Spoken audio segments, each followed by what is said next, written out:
마태복음 5장 하면 뭐가 떠오르시나요? 아마 가장 유명하면서도 동시에 가장 많이 오해받는 가르침 중 하나일 텐데요. 바로 복에 대한 예수님의 선언입니다. 오늘 이 가르침이 우리가 생각하는 복이라는 개념을 어떻게 완전히 뒤집어 놓는지 한번 제대로 파헤쳐 보겠습니다. 자, 복 받은 삶. 이 말 싫어하는 분 혹시 계신가요? 아마 없을 겁니다. 이건 우리 모두가 가진 아주 보편적인 열망이죠. 지금 이걸 보고 계신 여러분도 나도 복 받고 싶다 생각하고 계실 거예요. 당연합니다. 그렇다면 한번 솔직하게 생각해 보자고요. 우리가 보통 야, 너 진짜 복 받았다 이렇게 말할 때 머릿속에 딱 떠오르는 이미지, 그게 뭘까요? 네, 아마 이런 것들이겠죠. 번쩍이는 트로피가 상징하는 성공, 또 튼튼한 집이 주는 안정감, 그리고 당연히 건강해야 하고 다른 사람들과의 경쟁에서 이기는 것.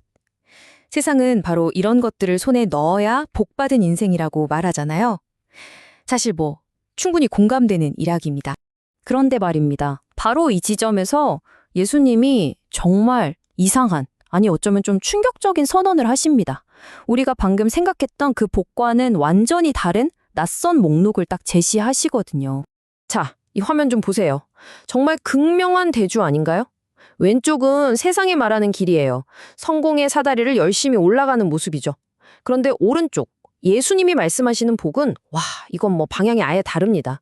성공이 아니라 가난, 안정이 아니라 슬픔, 남들보다 앞서가는 게 아니라 오히려 박해받는 것. 이건 그냥 좀 다른 정도가 아니라 가치관의 정면 충돌이라고 봐야죠. 그럼 당연히 이런 질문이 생기죠.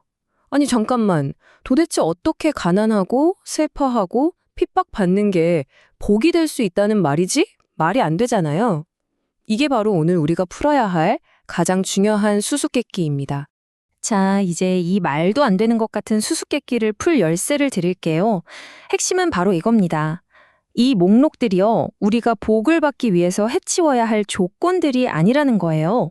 성경에 나오는 복이 있나니라는 말을 잘 봐야 하는데요. 이게 만약 네가 이렇게 하면 그러면 복을 받을 거야 라는 식의 조건문이 아니라는 겁니다. 이건 그냥 선언이에요. 선포. 너는 이미 복 받은 사람이야 하고 딱 못 박는 거죠. 미래에 바를 약속이 아니라 지금 너의 현실이 그렇다는 설명입니다. 이거 정말 중요한 차이예요. 바로 이 문장이 오늘 설명의 심장이라고 할 수 있습니다. 제가 한번 읽어드릴게요. 팔복은 우리가 도달해야 할 목표가 아니라 이미 복을 받은 사람의 내면을 그려놓은 초상이다. 어떻습니까? 그러니까 우리가 하나씩 체크해가면서 달성해야 할 리스트가 아니라 이미 복 받은 사람을 보니까 저 사람은 저런 모습이네? 하고 그려놓은 그림, 즉 묘사라는 거죠. 그럼 이 초상화는 대체 누굴 그린 걸까요? 바로 이런 사람입니다. 하나님 앞에서 저는 내세울 게 아무것도 없습니다 라고 아는 사람. 성경 표현으로는 심령이 가난한 사람이죠. 내 노력, 내 자격 이런 거 말고 전적으로 거저 주시는 은혜에만 매달리는 사람의 모습이에요. 다시 말해서 천국에 들어가기 위한 입장권 같은 게 아니라 이미 천국 시민이 된 사람의 신분증 사진 같은 거라고 할까요?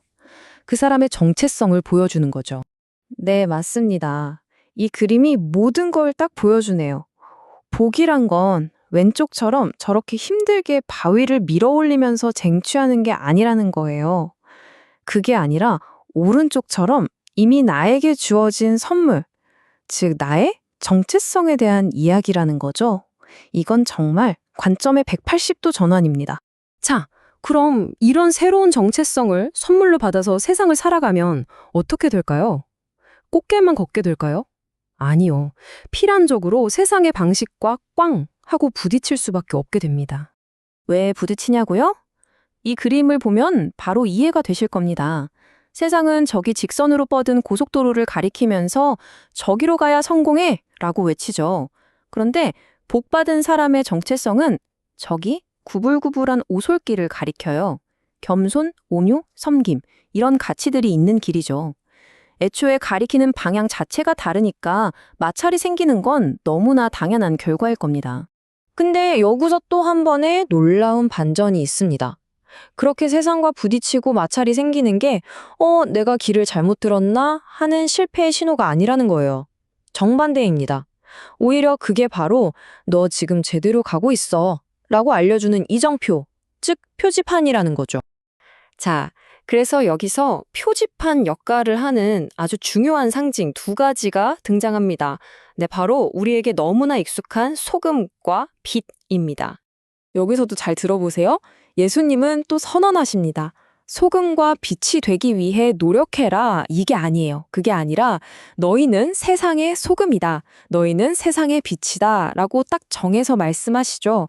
이것도 마찬가지로 우리가 달성해야 할 목표가 아니라 우리의 현재 정체성을 다시 한번 확인시켜주는 선포인 겁니다. 이게 무슨 말이냐면요. 도로 표지판을 한번 떠올려 보세요. 표지판이 없던 길을 새로 만들어내나요? 아니죠. 그냥 이미 존재하는 길을 이쪽으로 가세요 하고 알려줄 뿐이잖아요. 똑같습니다.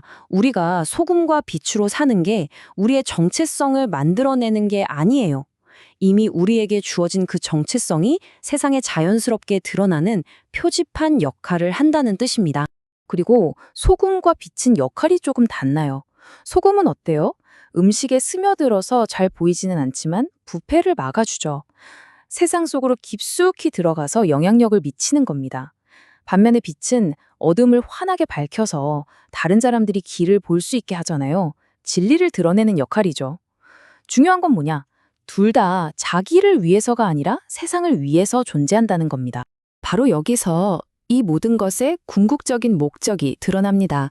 사람들이 와, 저 사람 대단하다 하고 나를 보게 하는 게 아니에요. 그게 아니라 나라는 사람을 통해서 하나님은 어떤 분일까 궁금해하게 만드는 것. 즉, 우리의 착한 행실이 우리 자신을 높이는 스포트라이트가 아니라 하늘에 계신 아버지께 영광을 돌리게 하는 창문 혹은 통로가 되어야 한다는 말입니다. 자, 그럼 오늘 내용의 최종 정리를 해볼까요? 딱 한 문장으로 요약할 수 있습니다. 우리의 선한 행동들은 복을 받기 위한 조건이 아니라 이미 받은 복에서 흘러나오는 자연스러운 결과라는 것. 이 순서, 이 인과관계를 제대로 아는 게 오늘 이야기의 핵심입니다. 마지막으로 여러분께 이 질문 하나를 던지면서 마무리하겠습니다. 여러분에게 복이란 무엇인가요? 평생에 걸쳐 힘들게 성취해야 할 어떤 것인가요? 아니면 이미 나에게 주어진 정체성으로 오늘을 살아내는 것인가요? 이 질문에 어떻게 답하느냐에 따라 어쩌면 여러분이 삶을 바라보는 창이 완전히 바뀔지도 모릅니다.